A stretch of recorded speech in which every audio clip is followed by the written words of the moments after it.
Assalomu alaykum.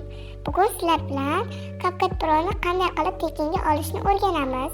Buning uchun meni kanalimga obuna va like bosib ketinglar. Xo'p, birinchi qiladigan ishimiz bu Google Play ga kirib, qidiruv bo'limiga VPN, ya'ni VPN deb yozishimiz kerak bo'ladi. Bizga aynan mana shu ilova kerak bo'ladi, chunki bu CapCutni yurishi uchun juda ham sifatli ilova. Yuklab olamiz va bu narsa hamma telefonda ham ishlavermaydi.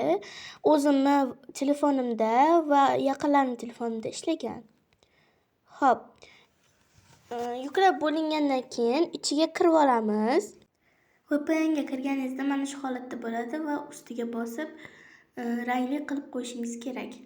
VPN ni yoqqaningizdan so'ng yana CapCut ga kirasiz. Ko'rasiz, u yerda CapCut Pro'ning belgisi turgan bo'lishi kerak. Va keyingi safar CapCut ga kirganingizdan keyin VPN ni yoqishingiz shart emas, chunki sizning CapCut'ingiz CapCut Pro'ga aylangan bo'ladi. Hammaga xayr, obuna, like eslaringizdan chiqmasin.